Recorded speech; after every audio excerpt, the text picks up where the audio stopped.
I'm so happy you could all join us. My name is Francine Menashy. I'm a professor at the University of Massachusetts, Boston, and I'm in Boston.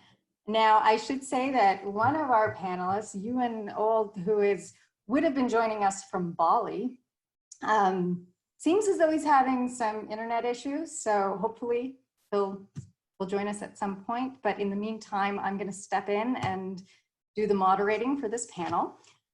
So I'm going to just start by introducing our panelists today, and then I'll give a little summary of what's to come. So first of all, we have Malka Older. She is a writer, an aid worker, and a sociologist. Her science fiction political thriller, Infomocracy, was named one of the best books of 2016 by Kress, Book Riot, and the Washington Post. Her trilogy was a finalist for the very prestigious Hugo Best Series Award of 2018.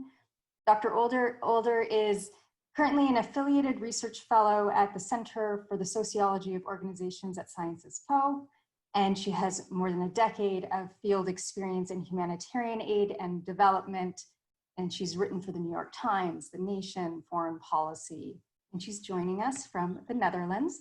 Thank you so much. We're so glad you could be here. And next we have Tricia Kress. She is an associate professor in the Education Leadership for Diverse Learning Communities program at Malloy College in New York.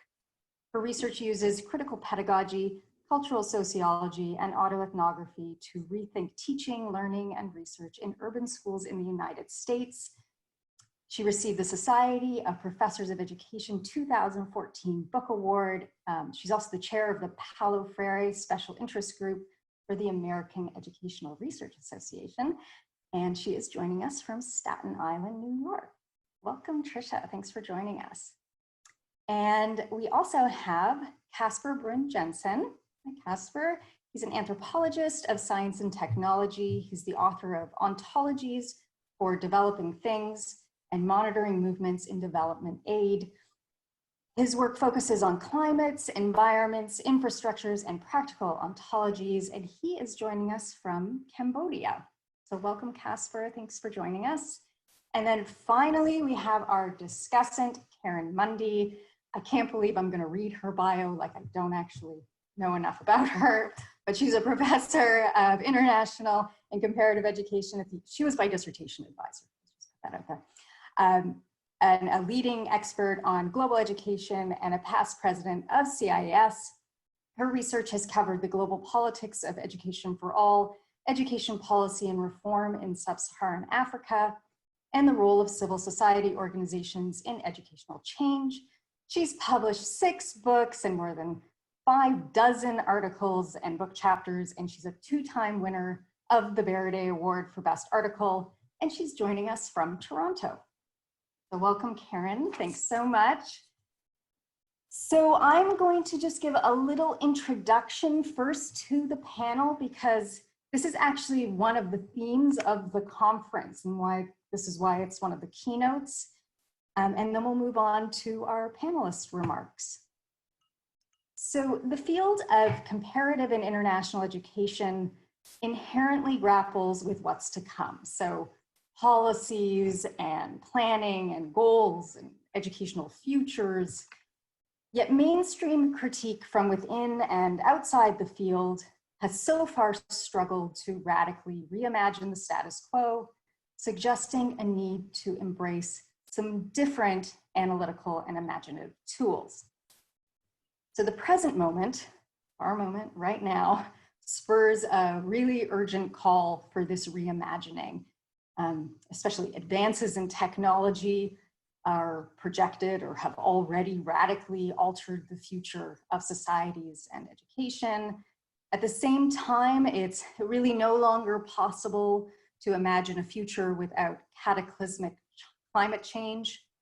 And of course, this pandemic that we are all experiencing, I'm sure has left most of us feeling like we're living in a bit of a dystopian reality, forcing us to really radically rethink education, our society, our economy, and our relationships to each other.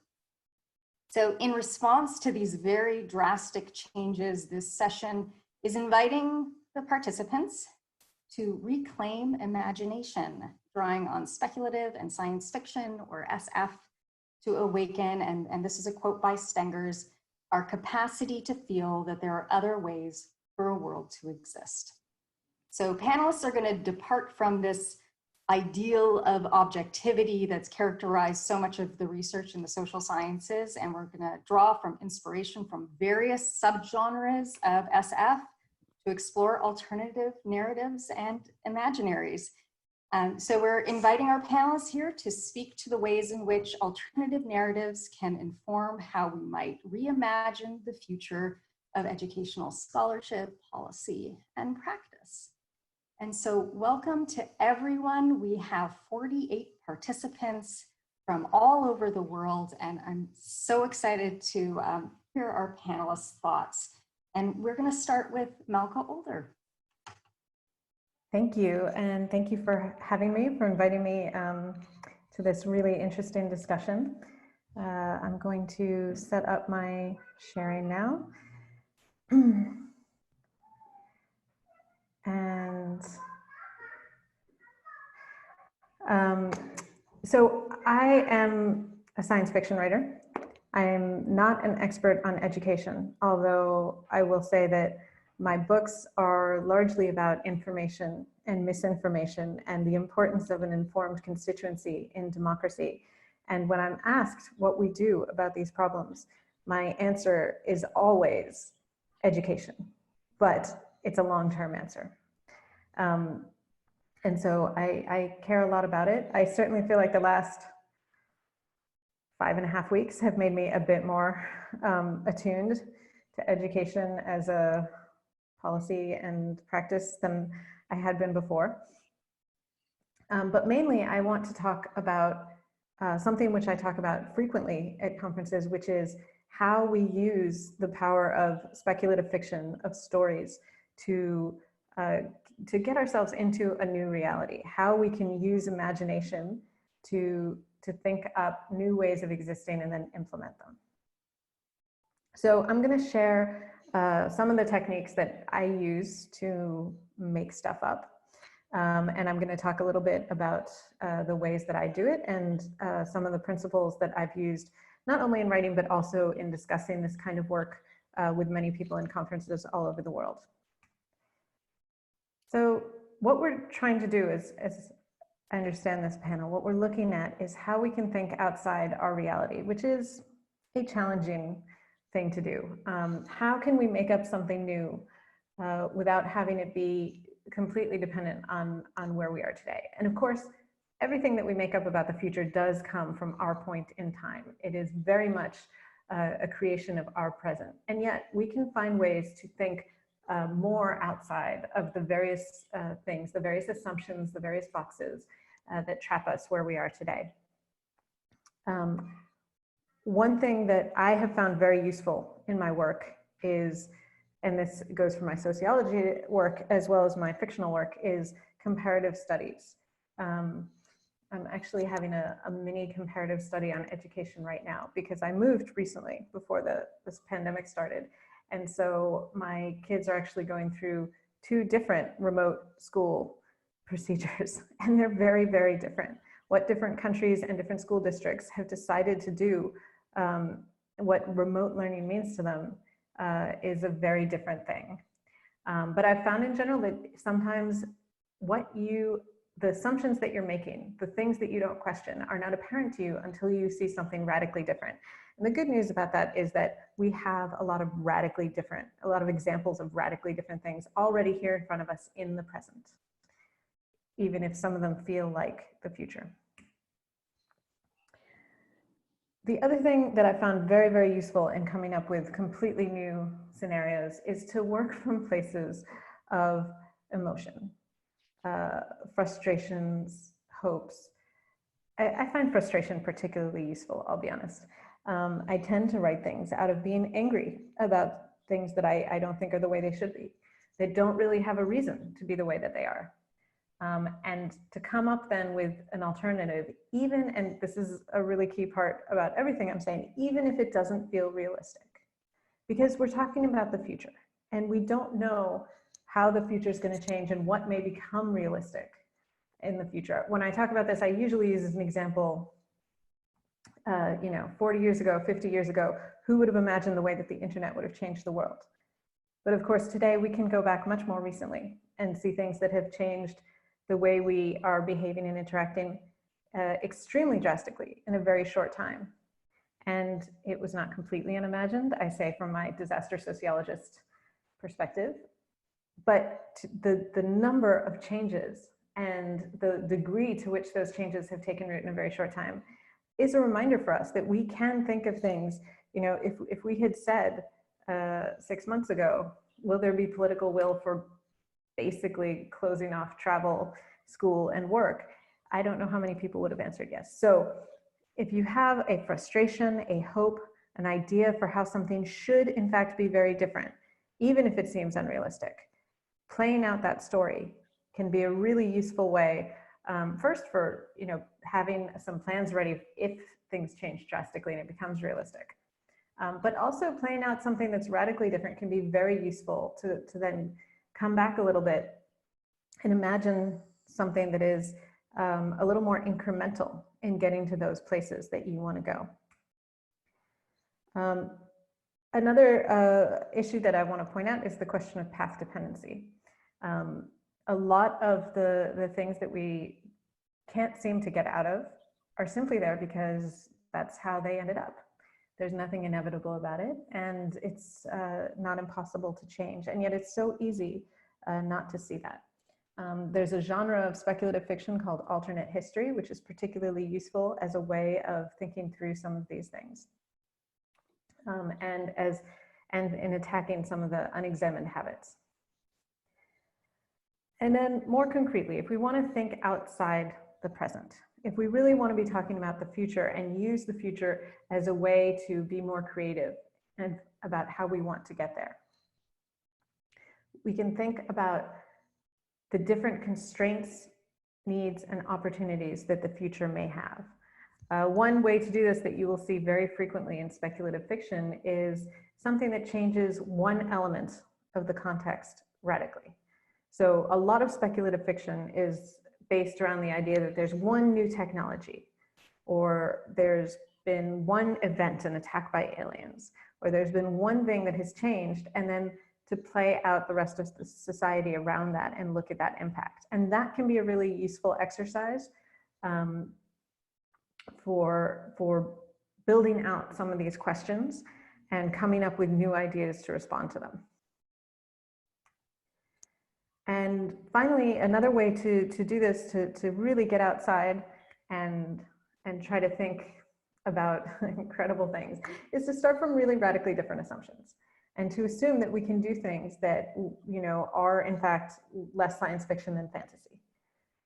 But building out a coherent world around a radically different proposition can still give us ideas about how we can do things very differently in our world under the laws of physics that we have to abide by. One thing that I talk about a lot, an element from my books, is something that I call narrative disorder, which is the idea that we've all ingested so many narratives that we have a certain sense for the way things should go in a story. And part of this means understanding the way that people act. And if a story has people acting in ways that are jarring, that don't feel right, that don't make sense with their personality, then we're likely to think it's not a very good story. We have a narrative sense. And that's where modeling things through fiction can be extremely effective, because if you can play out a story with people that feel real, with characters that feel real, reacting to the things that you have set up for them, then that can in many ways be a much more powerful kind of modeling than something that is dependent entirely on quantitative elements and does not pay attention to behavior.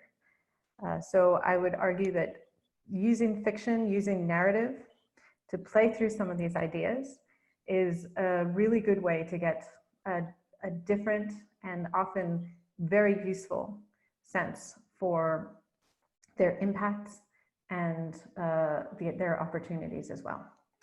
Thank you very much.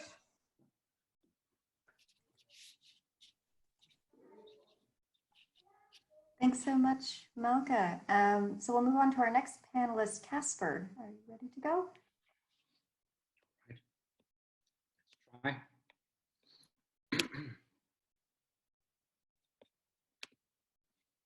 Does this look right? Looks correct, yeah, okay. All right.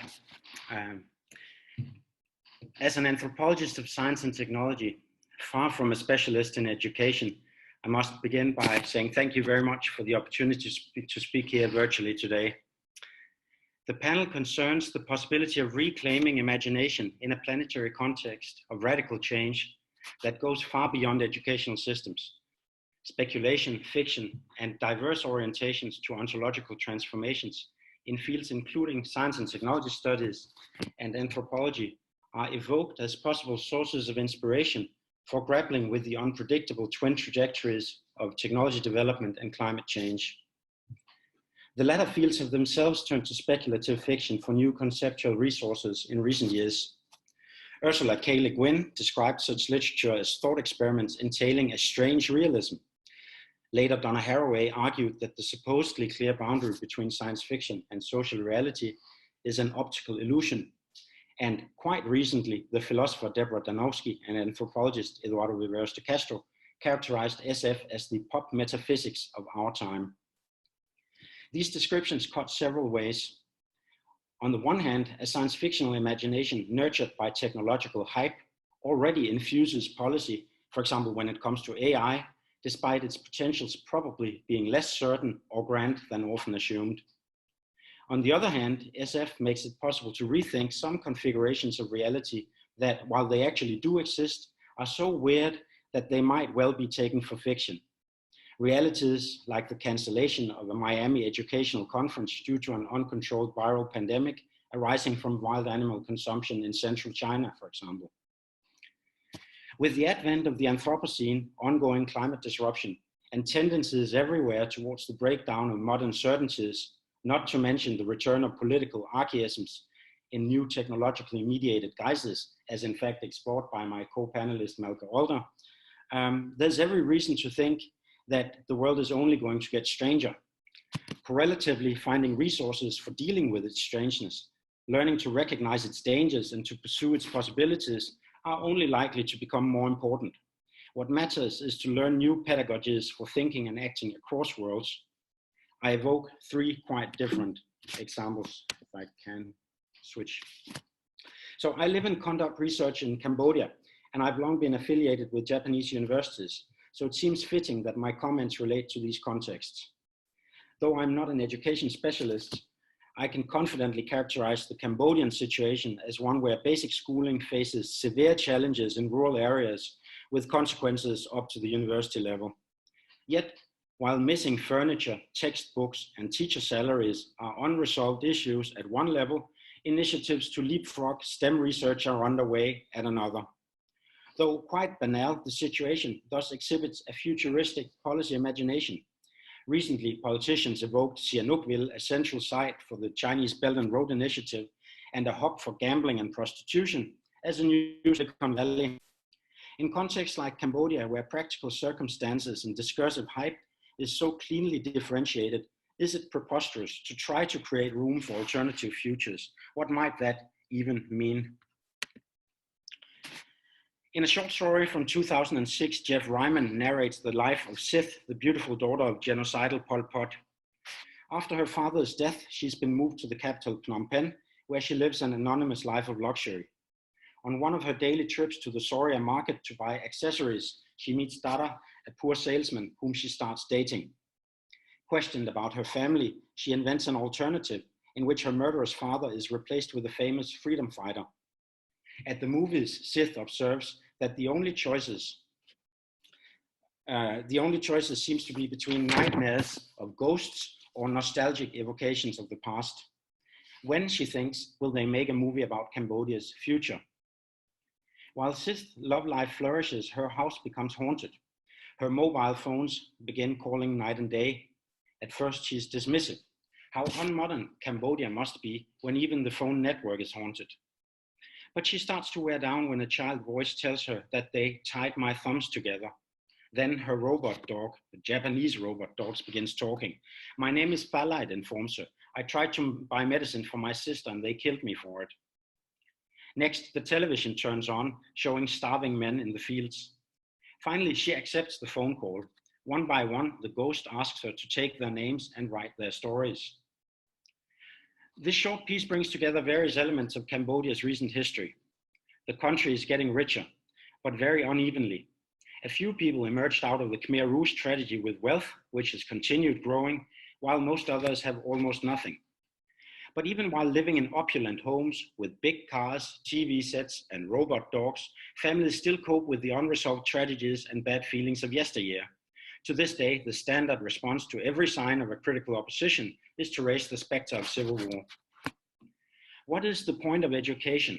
Of developing competencies in Excel, project management, or double book accounting, say, if the younger generations are never encouraged to come to terms with the country's and their own families' violent past? How then to imagine a better Cambodian future? Against the backdrop of a very plausible future in which these issues are not resolved, but rather like landmines retain their explosive force right under the surface, Pol Pot's beautiful daughter gestures at the importance of learning to take care of the possible. Ryman, of course, cannot tell Cambodians what they should do, but his story suggests that the conflicting dimensions, past and future, material and immaterial, somehow have to be rewoven for there one day to be a movie about quite a different Cambodia. If the ghostly messages are almost empty of information, it's because they're existential, ontological appeals for recognition that at the same time open thin spectral lines of hope for different futures. In Pol Pot's beautiful daughter, access to new technologies marks the difference between past and present, rich and poor, even though technologically mediated ghosts blur the boundary between modern and non-modern media spheres. That's not the only modern distinction requiring a fundamental rethinking. Today, our urban environments are hybrid, technosocial, or natural cultural through and through. I use Jeff Ryman's work, Air, a mundane science fiction story about technology translation in developing countries, as a bridge between these issues and my counter-modern Japanese example. So here we are with Chung Mai, an impoverished local clothes designer in a small village of imaginary Kazakhstan, a mountainous inner Asian country. Soon the country is going online with Air, which is similar to today's internet, except it is installed directly in your skull. Rollout is postponed for a year after an initial test kills some people, including Mai's neighbor, old Mrs. Tung. But due to some kind of glitch, Air remains inside Mai's head, which in the same process becomes inhabited by the thoughts and memories of her dead friend. While most everyone, including herself, starts doubting her sanity, Mai realizes she'll have to prepare her village for the radical changes Air will bring about. This creates a series of conflicts with government officials and leads to petty village jealousies and rivalries. Technological capacities, meanwhile, are far more significant than in Pol Pot's beautiful daughter. While Mai carries on the task of convincing conservative villagers that they need to learn Air, she also succeeds in linking with overseas fashion outlets thirsty for new ethnic designs. She manages, we might say, to reclaim imagination and create an alternative future almost out of thin air. And then Japan. Sometimes known as the Rachel Carson of Japan, Ishimura Michiko became known for her environmental activism on behalf of villagers suffering from Minamata disease and neurological disorder due to severe mercury poisoning in consequence of leaks from a nearby factory. She also became a highly acclaimed novelist, as exemplified by Lake of Heaven from 1997. Ishimura's views of modern life and technological capacity are decidedly more skeptical than those depicted in Air. Nevertheless, Lake of Heaven can also be read as a meditation on many kinds of mediated relations between technologies and environments. The setting is a rural area of Kyushu in southern Japan. Decades ago, the village Amatsoko had been destroyed due to the construction of a new dam. It now sits at the bottom of an artificial lake. Almost all the inhabitants of the replacement village are elderly, poor, and left behind by modern development. Into this scene enters the young, well-educated Tokyoite Masahiko, arriving to scatter the ashes of his grandfather, who had left after Amatsoko's flooding. In the mountains, he meets the old woman Ohina and her daughter Omomo, who live from catching snakes and making medicine. Both are out this Obon night to pay respects to the watery graves of their ancestors. Masahiko is deeply out of his modern element. During this night of funerals, the house of Jempe catches fire. This was the man who had negotiated the sale of the village long ago and earned handily from it. While he's dying from burns, the mute shrine maiden Sayuri is found drowned in the lake. As Masahiko stays around for a second round of funerals, he becomes increasingly entangled with village relations. These entanglements are more than human and different from modern in several ways. Rather than following a linear arrow of modern time, Ohina and others seem to move freely between numerous pasts and presents in spiral temporalities. The dam and submerged village now encompass ancestor spirits which locals visit in their dreams and engage as if they're fully real. Even the respected priest of the Buddhist temple intuits that his scriptural learning and recital of sutras cannot compete with proliferating animistic Shinto agents like trickster foxes and monkeys. Sayuri, the drowned shrine dancer, might have been a water elemental. At the time of the flooding, her dance had miraculously saved the life of the boy Kape, whom everybody had assumed beyond hope after he was impaled on an iron rod. As the story comes to an end, Kape, now an old man, dreams that he must rebuild the Moon Shadow Bridge to restore ontological order and tranquil relations between gods and people. For all purposes, we seem quite far from questions of education. So what should we make of these scenes and stories? I end with some open-ended reflections. To my mind, all the stories connect in a general sense with the decolonial aspiration to challenge Western-centric ontologies and epistemologies, including their assumptions of what an ideal educational model can or should look like. Nevertheless, such analyses are often somewhat hampered by their insistence on the near impossibility of escaping Western hegemonies. And this is paradoxically exemplified by the fact that their primary source of inspiration almost always tends to be Western critical theory. In contrast, the stories I've evoked gesture at the possibility of activating more diverse forms of non-modern thought.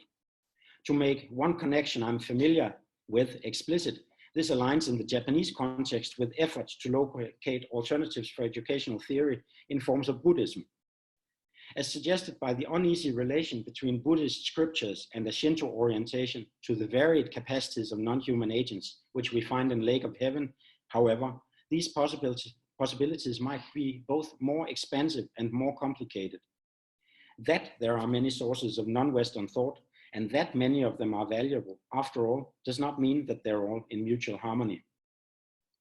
In both Lake of Heaven and Pol Pot's Beautiful Daughter, we encounter non-modern composites of technology and politics, but also of more than human environments, of dreams, spirits, and ghosts. Together, all these elements shape hybrid worlds. Lake of Heaven clearly distinguishes between modern development and the worlds it has destroyed, and it invites a reorientation to lost practices premised on a disavowal of technology. In contrast, Air explores futures in which uneven socioeconomic landscapes are reconfigured by means of technology. But these options are not always or not necessarily mutually exclusive. As I write this or wrote this, a car passes by carrying the slogan, MekongNet, connecting us all. The sign, of course, evokes modern technology.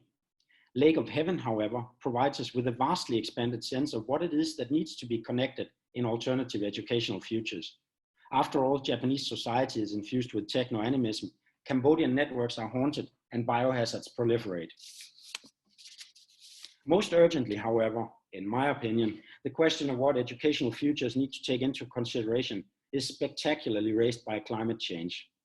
Because modern education and knowledge systems are more than passive spectators of the drowning that will happen to the intended site of the conference, Miami, as surely as it did to Amatsoko village. Over several decades, Western-style education systems have become increasingly, indeed obsessively, oriented towards the acceleration of growth at all cost. As concerns with Bildung, or the attainment of rounded knowledge about the paradoxes of life, went out the window, institutions of higher education became competitors in a seemingly suicidal contest to make the most efficient climate-destroying knowledge, with consequences felt ever more strongly year by year. If we must speak today of a need to reclaim imagination, it is with a view to confront this wall of reality, which is presently embedded in educational and political agendas, easily duped by technological hype, rooted in institutional inertia and aversion to more than cosmetic changes, and which thrives on all of our collective professorial mindsets running in narrow disciplinary groups. Because the wall is real, Miami will really go underwater, for example. Reclaiming imagination has nothing to do with retreating from reality into a more carefree and pleasant speculative dream world.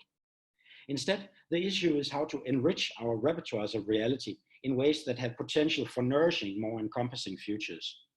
As Paul Feyerabend once wrote, the problem is not what is real and what is not, but rather what can be made to occur.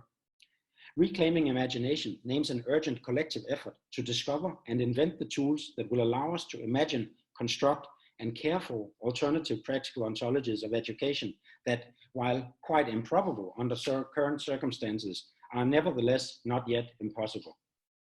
Here, non-conventional social and educational theory, philosophy, anthropology, and speculative fiction join hands. As our worlds keep burning and drowning, we urgently need to learn to think, to imagine, and teach livable environments, societies, and technologies together. Thank you.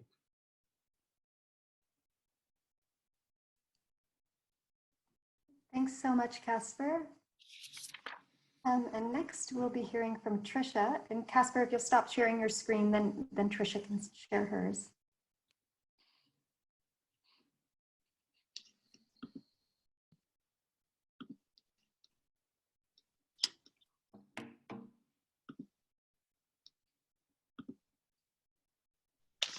Okay, hi everyone. Thank you, Francine and organizers, for inviting me to be part of this session. So today I'm going to talk with you about steampunk as a speculative fiction genre that is able to challenge very basic things that people may take for granted. So steampunk is unique in that it doesn't root its futurism in digital technologies, but rather in antiquated technologies. Steam engines, clockwork, technologies that have limited presence in contemporary life. And by rooting the future of technology in antiquity, steampunk pries open imaginative spaces that other genres don't, because they take the past for granted as closed and therefore somewhat unimportant in speculating about the future. But when the history is also called into question while the future is being envisioned, fundamental questions about the nature of reality and humanity come to the forefront. And this opens up radical possibilities for rethinking humanity and the role of education. So in what follows, I'm going to give a brief overview of the genre, followed by some of the philosophical tensions that it raises and how these might inform the work of scholars and practitioners in international and comparative education. Visually, steampunk is easily identifiable by its aesthetic.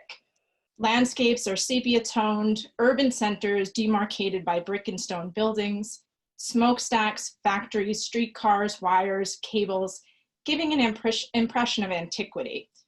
Gold and bronze-hued clocks, gears, and trimmings accentuate most objects, as well as people and animals that inhabit the steampunk world. Walking automatons, clockwork machines, helium-filled flying vehicles, and technology-augmented humans abound. The steampunk world is anchored in European Victorian-era industrialization, but it pushes the potential of industrial age technologies beyond where humanity has taken them. And as a result, the future of technology itself looks and functions differently than it does in other speculative fiction genres. And the relationships that people have with technology, their environment, and each other is therefore also different.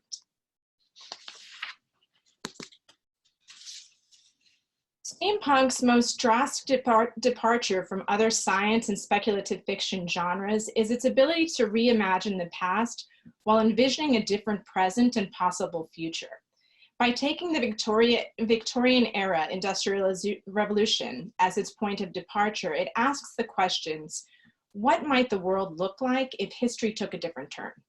What if steam technology wasn't phased out, but phased more completely into the lives of humans? So novels like Leviathan by Scott Westerfeld take this even further by blending STEAM technology with bioengineering technology, intermixing technologies of old with technologies of the future. So as an example, the Leviathan is a biological whale and technological airship. Characters in the book travel inside a living organism that is also steam-powered flying machine. So steampunk in this way challenges the inexorability of the past, present, future continuum by illustrating that there is nothing predetermined about the trajectory of technology and humanity that has led us to where we are now. So just like other genres, it provides alternative futures, but it also offers relief from the past and the present because it reminds its readers that the world didn't have to turn out this way. And that means that every day is brimming with possibility for change. So to me, this is what makes the genre incredibly productive as a tool for ushering forth new conceptualizations of what could be.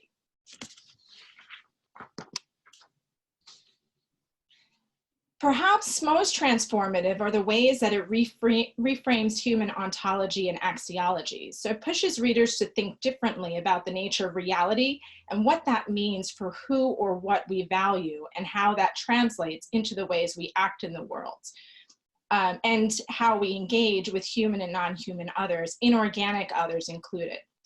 Once we begin asking questions about the nature of being and the nature of values, we are also compelled to begin thinking about our knowledge pursuits, which gives rise to new questions about the role of education, research, practice, and policy in the ongoing pursuits of humanity living with and in the material world. So philosophically, steampunk is located between humanist and post-humanist ontologies. STEAM technology is not a threat to humanity, and technology does not overcome humanity or meld into humanity in the ways that cyber fictions envision. In steampunk, humans have learned to live with industrial technologies in collaborative and interdependent ways that still maintain clear divisions between humans and machines while forging a common destiny. For example, humans may be augmented with clockwork technologies that can enhance or support human appendages or capabilities, such as a mechanical arm or clockwork wings. But there is never a blending of human and machine to the point where it's unclear where the person begins, the person ends, the machine begins. So humans in the steampunk world are not cyborgs, and automatons don't edge towards becoming human. Technology remains, for the most part, inorganic, and it does not emulate flesh, which maintains a sense of sovereignty for both person and machine. So people do people things and machines do machine things, and each has agency, but they work together as they navigate the steampunk world.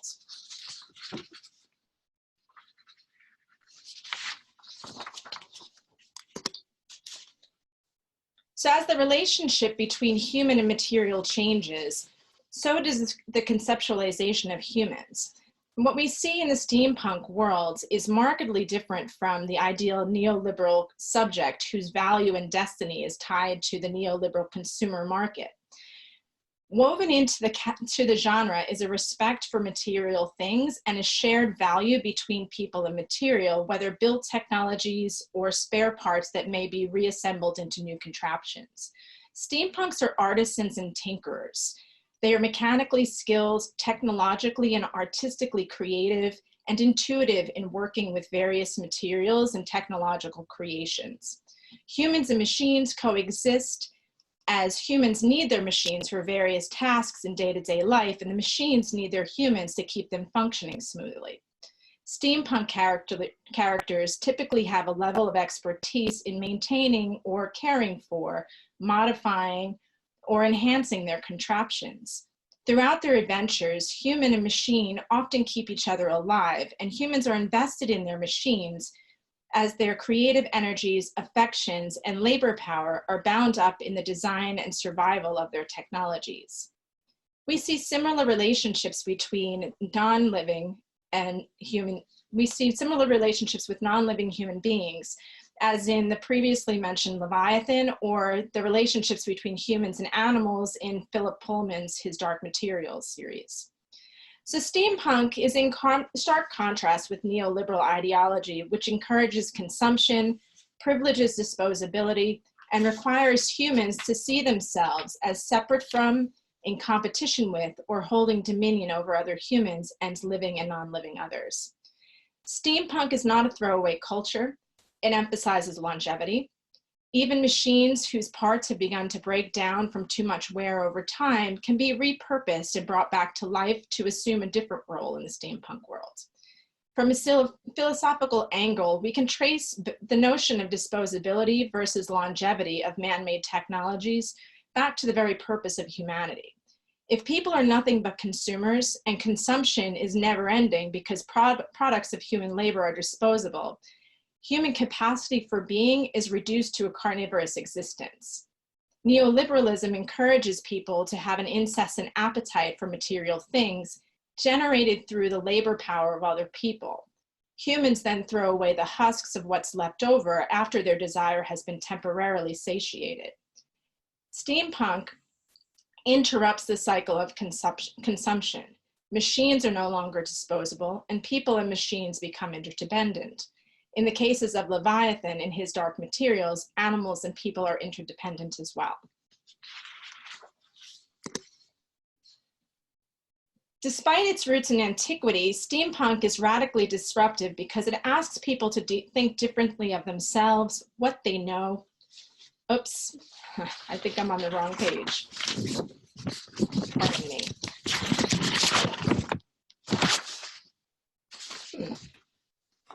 Okay. So as the relationship between human and material changes, so too does the conceptualization of humans. So we see in steampunk is, no, I already did this. My apologies. I'm going to go on. So at the heart of steampunk is ingenuity, creativity, and improvisation, which is what allows for longevity of machines and non-living things as they are fixed, augmented, and repurposed over time. So what steampunk does is it allows us to move from a knowledge of education to a knowledge of and for education. And so what I mean by that is, if we think about the past 40 years of education reform, education has largely resembled a conveyor belt model of education, where students pursue the same knowledge pursuits over time as they move from grade to grade. Education is standardized, students must perform their knowledge on tests, and so this mimics the consumption cycle that we see in neoliberalism. The neoliberal subject student is consuming and regurgitating knowledge, and what steampunk does is it says rather than knowledge of, which is a consumption model, knowledge should move to a knowledge of and for model. So it would be akin to moving from what Freire calls a banking model of education, moving towards, if we were to think about steampunk, a contraption model. So rather than moving along conveyor belts, knowledge becomes cumulative and repurposed over time. As students change, their world changes, their knowledge changes, and their understanding of how to apply that knowledge changes as well.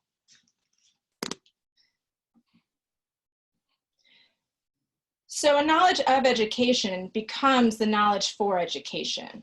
And what this does is it forces a rupture in how we think about education trends that have happened internationally in various countries around the world for the past 40 years. Knowledge of and for education resists mass production and marks a paradigm shift that ruptures these trends. It also forces a change in how we think about local and national policy, education funding and budgeting, school leadership and organization, and also teacher preparation.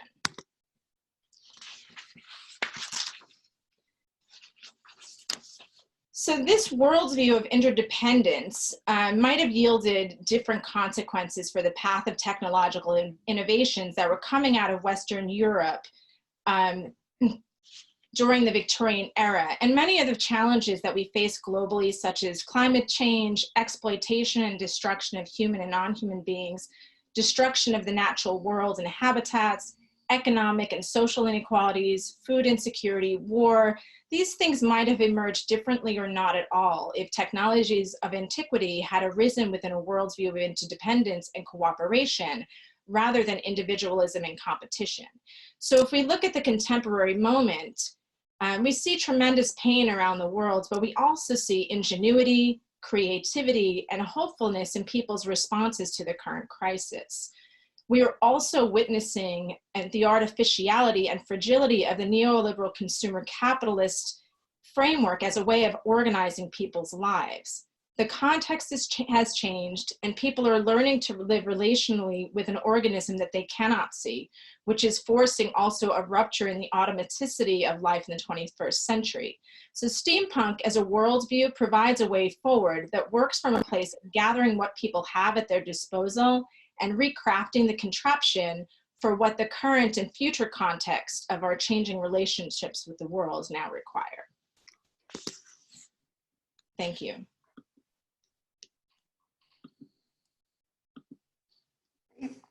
Thanks so much, Tricia. Thanks to all our panelists for your wonderful remarks. And now we'll turn to Karen for some of her comments. Well, I'm going to start by, of course, saying a really big thanks to all the panelists. It's quite a tough act to follow. And I guess what I'll try to do is make sort of 3 broad remarks and then angle a question towards each of you. And some of my questions might be quite simple because I am very much a consumer of science fiction, a kind of secret consumer of science fiction. And so some of the things I want to ask you might have to do with nuts and bolts for those who might be interested in getting involved in the genre or various genres of speculative fiction, either as a writer or as a consumer or as a instructor using these as tools for their teaching and pedagogy. Well, just some big observations. I mean, I just want to start by saying, you know, thanks to Francine for having, and Iveta for having the idea for this panel, but also for the special issue in the Comparative Ed Review, which actually drew me into writing a review of some recent speculative fiction and several other authors. And funny thing to know is that sometimes we do kind of operate in different universes in our own academic lives, as was very much demonstrated by the fact that I think Francine had completed her dissertation. Maybe it was a few years after that when I found out she liked speculative fiction, and so did I. So, you know, we were both kind of secret consumers in that sense of this genre. And I know I've always found, since I was sort of born into the generation of Margaret Atwood's Handmaid's Tales, I've always found it from that point in time very interesting, very compelling, both emotionally and intellectually. So I think the 2 things that I always find in science fiction so valuable is that on the one hand, it pushes you know, what Daniel Kahneman in Thinking Fast, Thinking Slow says, we have sort of 2 brains operating. One is the brain of emotions, which operates using heuristics and mainly helps us to make judgments, but very rapid judgments, and has a lot of failures if we use it too often. Science fiction helps to push us emotionally, but also to open up, or as everyone has said on this panel, kind of rupture some of our sense of those heuristics, making the heuristics more forefronted so that we can see where our storylines are actually kind of embedded and maybe can be challenged. Then the second part, and this is, I think, my first question for you 3, which is, you know, Kahneman talks, and you've talked a little bit about tensions between the imagination and science, between objectivity and speculative fiction. I actually think that from what I've been able to read from cyberpunk, steampunk, Afrofuturism, and so on, that actually this is actually one of the strongest tensions in the entire speculative fiction genre, between the objectivity, the sort of thinking slow brain, which uses sort of analytical capacities, and the thinking fast brain, which uses more heuristics. And I wondered if you guys might be able to talk about that. So one thing, I've been involved in a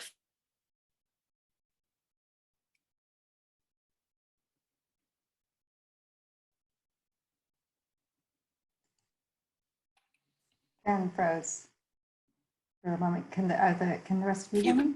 Oh, Karen, you froze. So if you could repeat your question. Oops.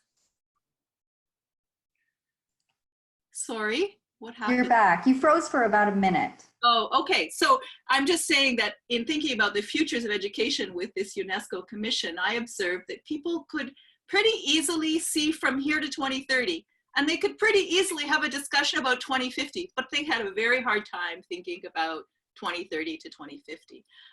And I thought perhaps each of you might talk a little bit about how you see speculative fiction playing a role. So a couple of questions. Let me come back and just frame a few questions. First of all, I'm really interested to hear from the three of you, which genres of speculative fiction you think are best suited to challenging our sort of thinking slow brain and our thinking fast brains, and why.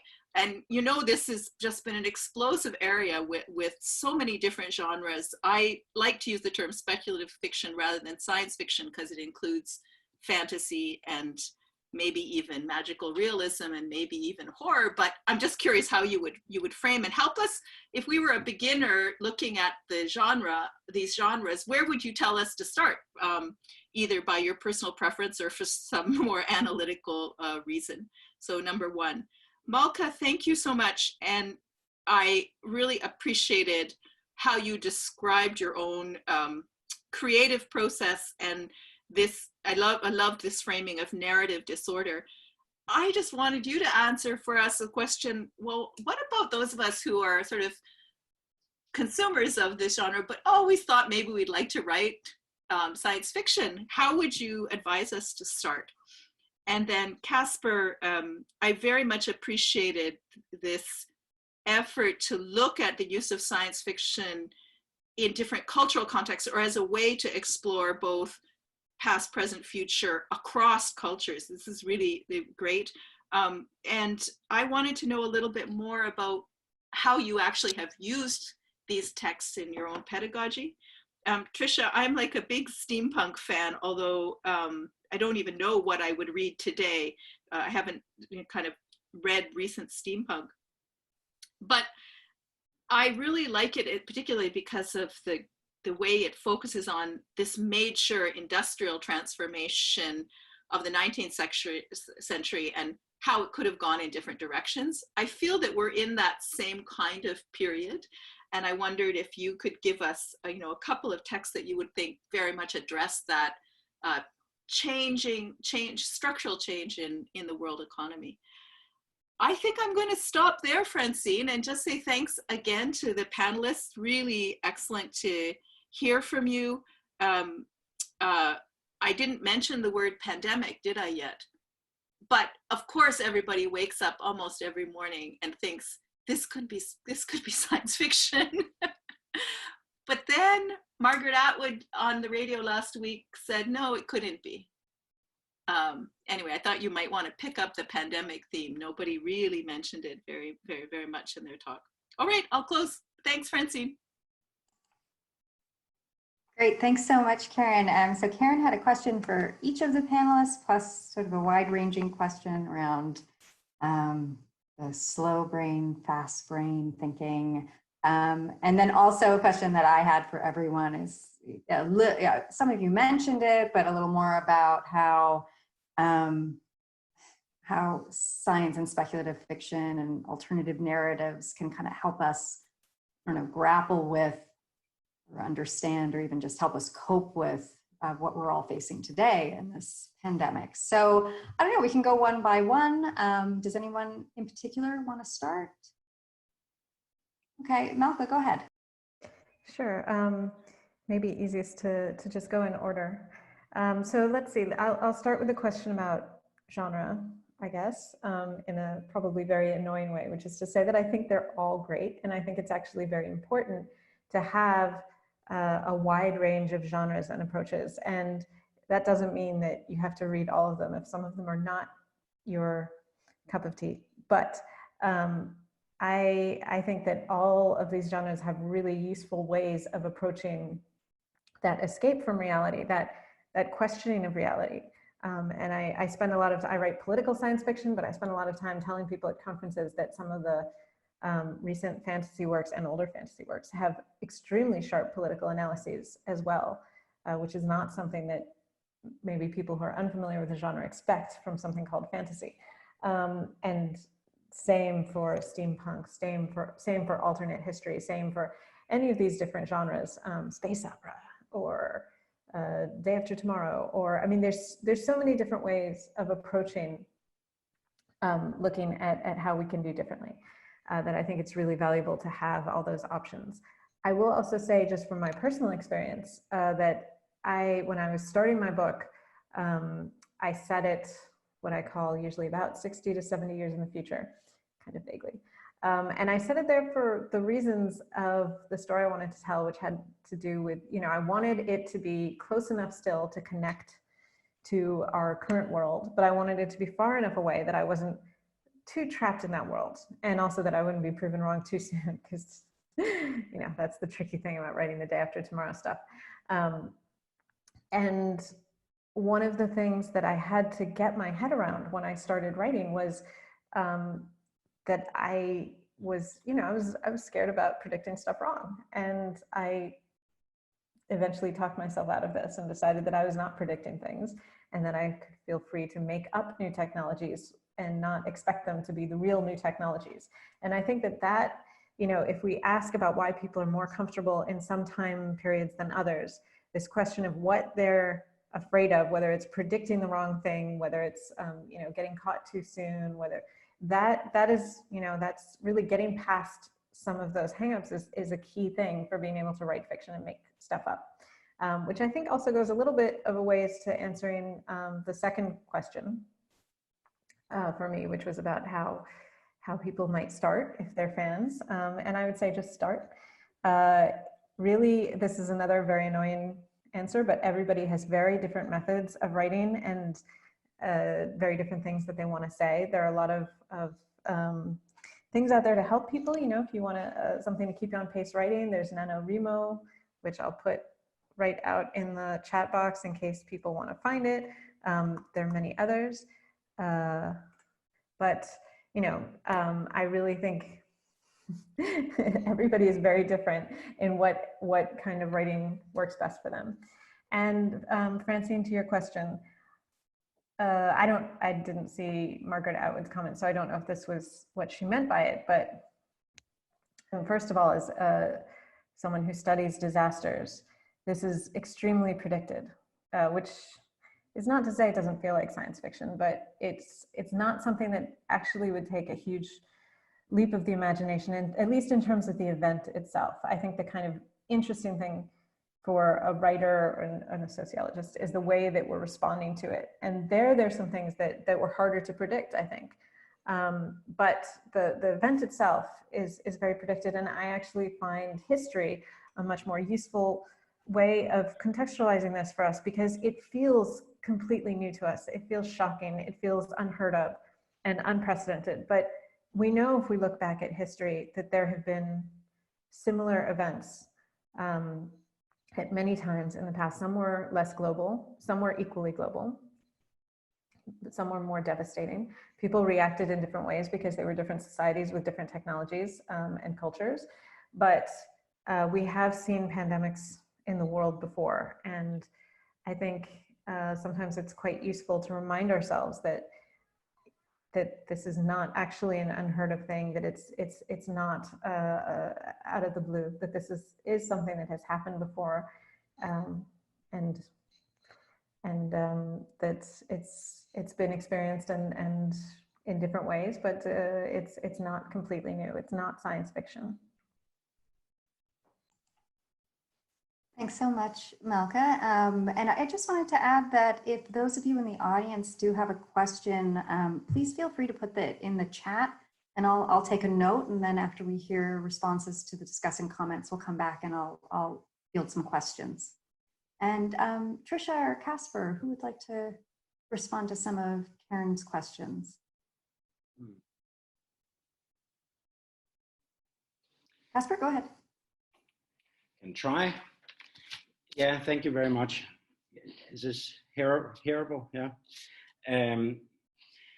It's a bit of a difficult question, and the one about genres and preferred ways in, and I think I want to deflect it a little bit like Malka, but maybe in a slightly different manner, by saying that I don't personally think that the dichotomy between fast and slow or objective and subjective is the best one, or at least then it'll have to be complemented with many other ones that also do work.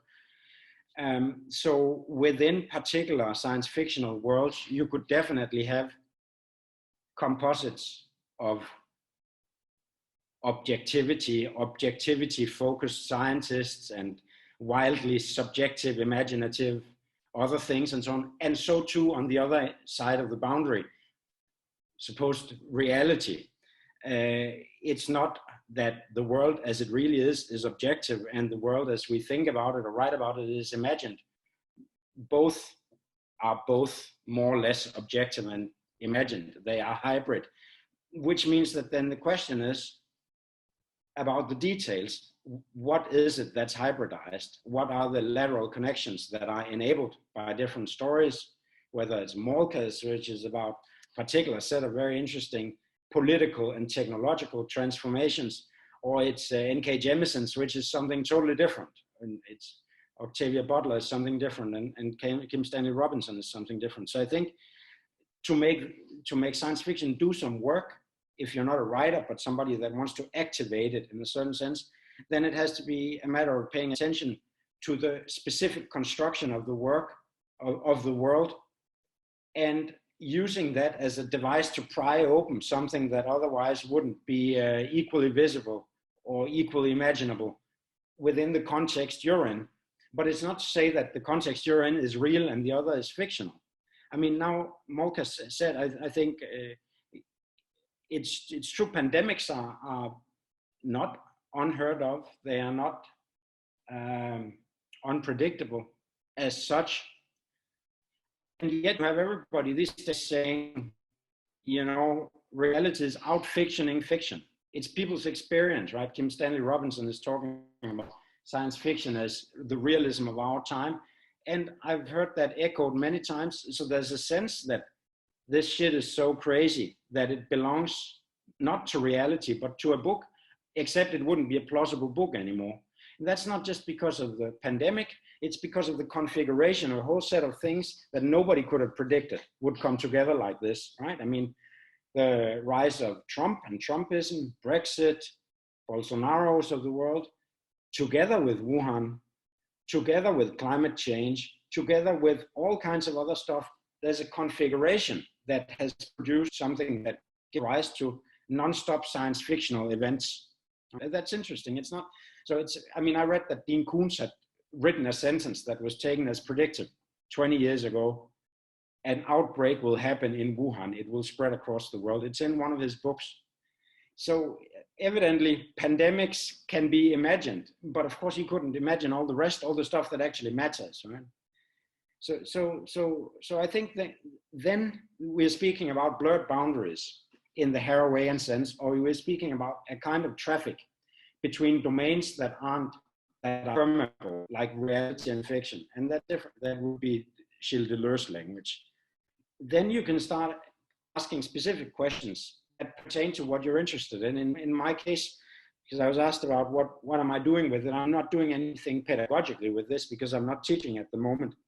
But what I've been writing about is I've written a recent article that is basically taking a fiction by Paolo Bacigalupi called The Wind-Up Girl, takes place in 2100 or something like that, Bangkok, and ongoing events in Cambodia and the Mekong Delta now, and mashed them up, at least in the beginning of the story, written it as if, in a way where reality, as I know it from here in Cambodia, gradually drifts into something that's actually not reality, but is how Basigalupi imagines Bangkok 100 years from now. So creating a zone of contiguity where it's possible to experiment with trajectories. Again, it's one of Malka's words, like with alternative trajectories. If this is where we are now, discernibly, ethnographically, are we then on the path to what Basigalupi is describing? And if we aren't, why not? And if we are, what we want to do about it, and so forth.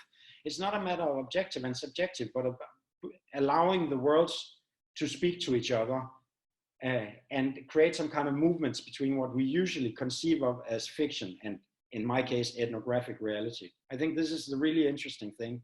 And I do think that that's part of the more general reason why speculation is getting such a hearing across the social sciences today. It is a response to the growing recognition that our standard repertoires of theory and methods are not up to the task now. Like, we can read a lot of Durkheim, Weber, Marx, and they all write in their own ways, and yet they're not up to the task, and nor are any of the others. So people are starving for ideas that go beyond the repertoires.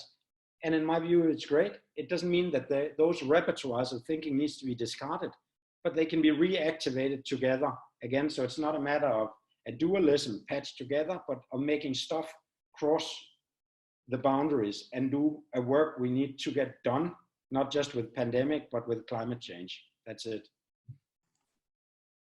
Great, thanks so much, Casper. And before we go to Tricia, just a reminder that if you have questions for the panelists, you can type them out in the chat, and I'll field the questions for them. So, so I want to talk a little bit about Karen's question about texts. So I find myself not wedded to any particular genre. I read a lot of different genres, but what I'm finding is some of the things that resonate a lot with, I work with a lot of teachers, administrators, and quite frankly, I find a lot of the new young adult fiction to be really compelling. And it provides a lot of the different series that I've read in young adults, science fiction and fantasy. They provide a lot of interesting themes and thought-provoking stuff that is really meant to draw in young readers, but at the same time, they're sort of, they're both age-old questions of personhood intermingled with questions about social realities and economic realities. So a classic example would be the Hunger Games series, where there's, these futuristic dystopian questions about economy and hierarchies of people and stratification of jobs. But I'm also reading some books right now that are pushing back on colonial nations and how young people in urban spaces are positioned within gentrifying cities, but it brings in a mystical, the book is called Shadow Shaper, if anyone wants to know. So there's like a mystical sort of thread to it where the young people in the story begin activating ghosts of their ancestors to push back on gentrifying forces and encroachment in urban spaces and urban land. So I think that there's so much out there that has potential. I talked about steampunk today because that was actually one of the young adult series that I had been looking at in years past. So that's Leviathan is a young adult series as well.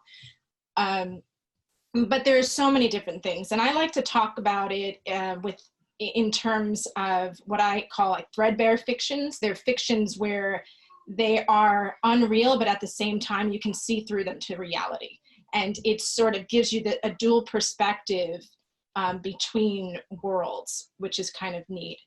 And in that regard, I think I agree also with Casper that having a duality of perspective between objectivity and imagination or emotion, I'm not sure is necessarily all that productive. I mean, I agree to some extent, but at the same time, when I'm working with my students who are doctoral students, teachers and administrators doing research about education, oftentimes I have to encourage them to realize where they're building their own worlds through their research, through their own lenses. And in that regard, they're using an objectivist tradition of research to build, in some ways, a fictional narrative of their own design, right? So there is a realist tend to it because it's objectivist empirical research, but at the same time, there are discursive features of what we do and what we present. So there's a really thin line, I think, between reality and fiction at times, and being able to move across those perspectives to be able to look at emotion tied to objectivity as, you know, what can we learn from those in between spaces. That's where I like to bring my students in terms of thinking about learning and thinking about this from an educational lens. I like to bring them to that place to think about how someone's reality is someone else's fiction and vice versa. Great. Thanks so much, Tricia. So I saw in the chat, Malka, did you say that your brother wrote the book that Tricia was Shadow Shaper? Yeah. Is that just a coincidence, or did you know that, Tricia? I had no idea. I just thought it was a coincidence. I just wrote an article about it. I'm sure he'd love to see it. Yeah, so it's by the way, let him know. I think that the series is fabulous. I'm on the second book now. I was just reading this morning. Yeah, send me the links for the article and I'll send it to him. I'm sure he'll be really excited. It's not actually published yet. It's going, I just submitted it in the middle of March. So it's not actually. Or if you want to send a draft, Sure. and I'll send it to him or whatever, or I'll put you in Yeah, I touch. can send you let me know. the draft copy if you want. Yep, Older, not a super common name, but yeah. No, and it's funny because I saw that and I was like, oh, that's an interesting coincidence because I've been reading your books at the same time. We get periodically on Twitter, people say, oh, I had no idea. And yeah. So it seems that the writer gene runs in the family then. I guess so. or the nurture part. I don't know. Who knows? My mom was actually watching this earlier, but unfortunately she got off before you mentioned him. I'll have to tell her. Well, that's a great coincidence. So I do have there were a couple questions in the chat which are very similar. So I'll try and combine them. So people were asking about methods and research methods in order to explore science fiction, or using science fiction methodologies like thought experiments, cognition estrangement, to, I guess, analyze other contexts or what have you. So does anyone have any thoughts on methods, either research methods or, I guess, analytical methods that can be drawn from science fiction or speculative fiction?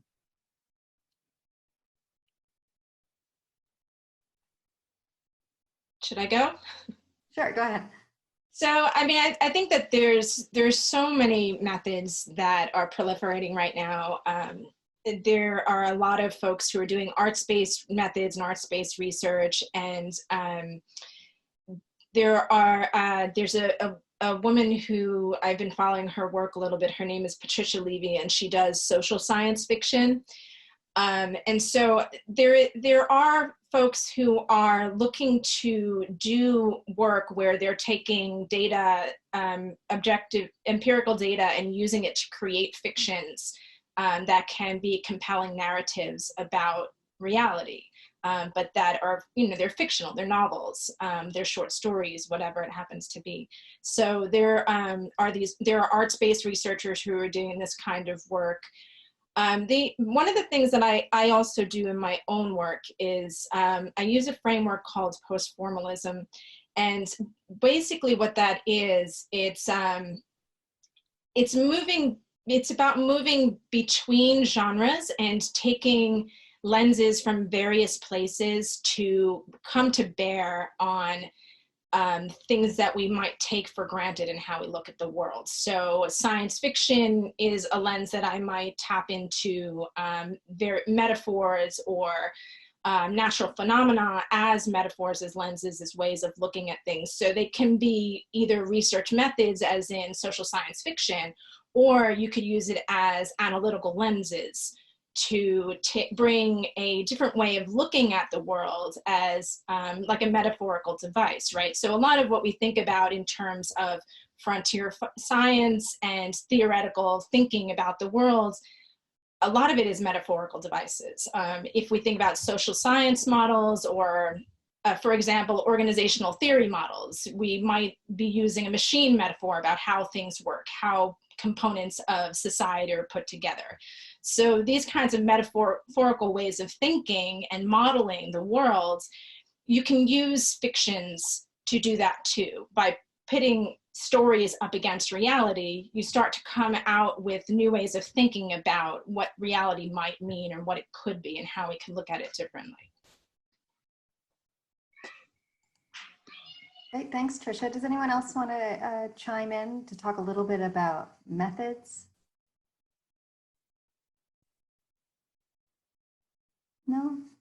And again, if you have questions for the panelists, please type them out in the chat. And while we're waiting, I can chime in with. Yeah, Francine, why don't you say something and I could say something about the methods question, because I've been thinking a little bit about that. Okay, please go ahead.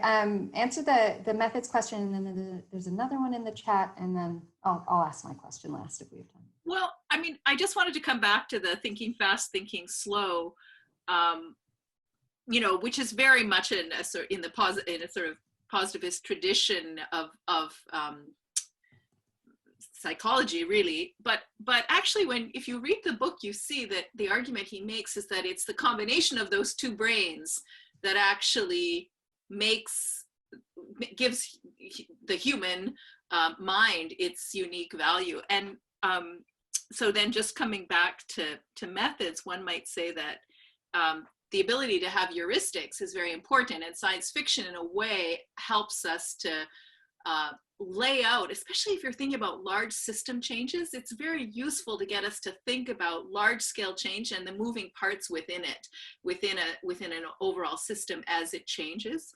Not all science fiction, but many kinds of science fiction. And then just to say that I'm a inveterate post-positivist, not a straightforward positivist, but always thinking that it's important to have empirical evidence to make decisions, but one should never count on that evidence being the truth, and therefore one always wants to challenge it. And so it strikes me that for the thinking slow brain, science fiction actually helps by kind of challenging assumptions and making one think quite analytically about possible futures in ways that you might not already be doing. So I think in both parts, to me, there's a methodological value in science fiction, probably could be a bit better exploited in our field than it actually is. Anyway, those are my methodological thoughts.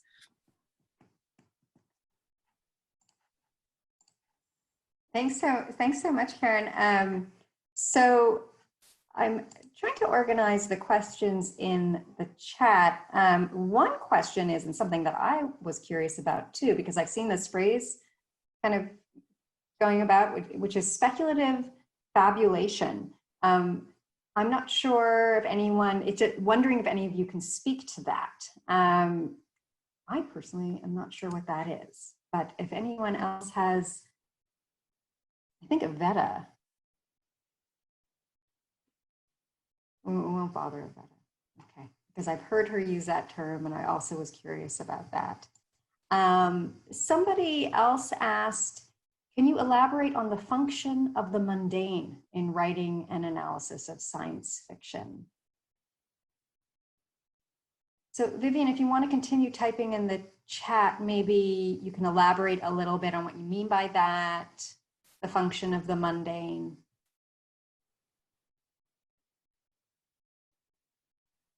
Or if anyone wants to jump in and answer.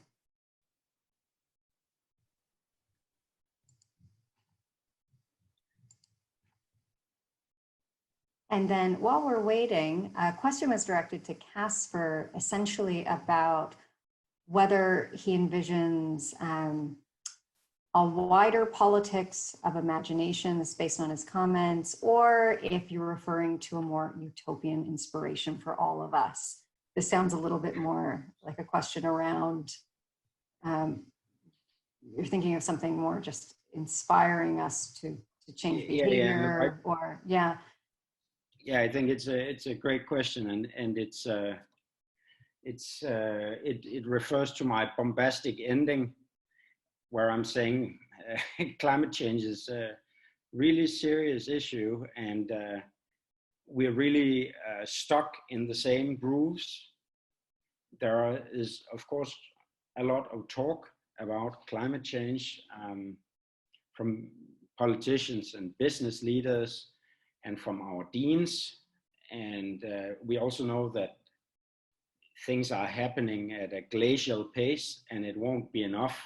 It used to be 1 degree, now it's 2 degrees, maybe 4 degrees if we're lucky, or 8, and we're all gone the way of the dinosaurs. Right? So there's something that's really, really problematic about our capacity for imagining relatively certain futures and our incapacity to turning that into some other ways of being in the world. So in this context here, we're talking about that problem relation speculation, or speculative fabulation, whatever it means. And I'm an anthropologist of sorts, an anthropologist of science and technology. I'm not a literary scholar, and I'm not a writer of science fiction. I'm a consumer of it, and I'm enjoying turning it into a resource for my thinking. But that's my position in relation to this. But what I see is when I'm referring to this wall of reality and the need to sort of thinking about how to scale it or breach it, if you will, it is in a way to sharpen a question that I think none of us here have really addressed concretely. Maybe Malka is closer to it, but none of us have really done it. It is that it's related to this distinction between the reality of what's going on in the world and the fictional possibilities of creating alternative worlds. And it goes with a certain division of labor, I feel, which is us people here are interested in science fiction and their possibilities. Many people working in our institutions are not interested in that. And if we told us what we're spending our time doing, they would say that this is more or less frivolous, because actually there are real tests to do. There are real curricula to build. And it's fine to read about space aliens, but it doesn't have any purchase in relation to the problems we're actually facing. And then we can nod at this, and we can say, yes, those dry, unimaginative, bureaucratic types, that is indeed how they imagine. They don't have our sense of they don't have our feeling for speculative fabulation. Nevertheless, we could then ask ourselves the question, now that we're so happily reclaiming imagination here, then what do we want to do with all that we've reclaimed? We're so happy reclaiming it. Well, we don't know. And if pushed, we would probably say, many of us anyway, yes, we don't quite know, but we're protected against that question, because after all, we're dealing with fiction, which is we're then ceding the ground to the unimaginative bureaucrats to begin with, which have located or put our minds in that groove along the path of climate disruption we're talking about to begin with. So the dualism is reified from both sides, the happy imaginative people who are unfortunately not pragmatically efficient, and the pragmatically efficient people who are unfortunately dry as bones and can't be led to do anything new, okay? So I think this is not satisfying, right? So the wall of reality is the reality we're facing with our institutions, but it's not satisfying to waving science fiction novels at them, right? You have to be able to figure out through some kind of pragmatic experimentation how they can make a dent in that wall, right? And I don't have an answer, because that answer is specific to the situations we find ourselves in, but it's not satisfying to reify the dualism and be happy with having the speculation and having reclaimed it, unless it gets to do some kind of work. So I think there's an issue of there of taking care of the possible and pragmatic pragmatic speculation, pragmatic experimentation with ideas that is important, but very, very uncertain in terms of its consequences, but must be carried out, because otherwise we are ceding the ground to business as usual. And that's the problem. I wanted to flag that, but of course I can't tell anybody how to do it, right? Because if I could, I would have already. I think that's a fair answer. So thanks very much. We're pretty much out of time. I did want to close with one last question for each of the panelists. And this is really selfish of me because I'm compiling a list. I'm asking for recommendations of sci-fi, speculative fiction, whatever genre that can either help us understand or grapple with what we're dealing with right now, or help us completely escape. And so each of you, one book, TV, movie, whatever. Go ahead, Malka. Well, I'm firmly in camp escape. And although I'll just do two, one for if you want to engage, and with the history idea. This is not speculative fiction exactly, but there's a wonderful French mystery novel by the wonderful French writer Fred Vargas, who writes these mysteries, and she is also an expert on the history of the plague in Europe. And she wrote a wonderful one called something in English like Leave Early and Come Back Late, about, it's a modern day thing, but it involves the plague, and it's really good and just kind of a very different perspective, and someone who knows very much the history of these kind of things. And for escape and science fiction, I'm going to just recommend Martha Wells' Murderbot series, which is so good and fun, and yet also has lots of really deep and interesting things to say. Starts with All Systems Red, and the 5th installment, which is the first novel, everything else are short novellas that are easy to get through, is coming out momentarily. I don't know, really soon. I read an early copy and it's just as great as the others, so. And I echo that. I'm on the 3rd Murderbot novella. And Tor is giving away e-copies this week, one day. So I think they're on day 3 now. So you can download the 3rd. If you don't have the 4th, you can download it tomorrow. And that's kind of a celebration for the new one coming out. So yeah, if you don't have the 3rd, just grab it now for free, and the 4th tomorrow, and then buy the first 2, because yeah, they're really great. Awesome, thanks. Okay, other recommendations? Casper, go ahead. Yeah, I can't give one, but I can give a few. The obvious one, but everybody knows it already, is N.K. Jemisin Broken Earth trilogy, which I think is just absolutely mind-blowing, must read.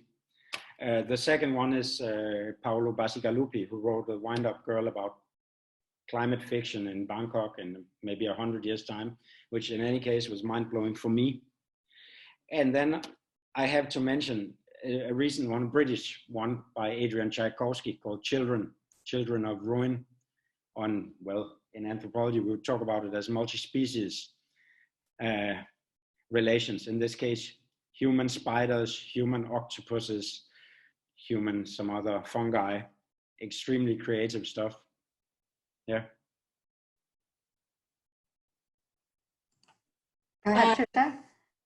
So sadly, I have a small child at home, so I actually don't get a lot of time to read or escape these days, but in the time that I do have, I mentioned during my talk His Dark Materials, and that's actually an HBO series now, so that's fabulous. So I get to watch a little TV, less so reading. So that's a really fabulous series. You know, it's definitely escapist. And I think that's more where I am, is the escapist camp, like Malka. Westworld, I think, is a lot of fun, for a lot of fun in a dark kind of twisted way, but I would recommend that one as well. If people are into watching series, Westworld is really good. And it's also very provocative in terms of thinking about humanity and people's in relationships with machines and things like that. So if I was gonna leave you with a couple of things, maybe not to read, but to watch, although you could certainly read his Dark Materials. Those are two that I would recommend. All right, Karen, you're here. Oh, So you know what? I'm yours. going to be very boring and just do a pitch for some Canadian science fiction. Sort of a new genre in science fiction is, I mean, I don't know exactly if it even has a title yet, but it's sort of indigenous sci-fi, I would call it. And the book that I read for the CER article, The Marrow Thieves by Sherry Dimeline, is actually one of the scariest pieces I've ever read.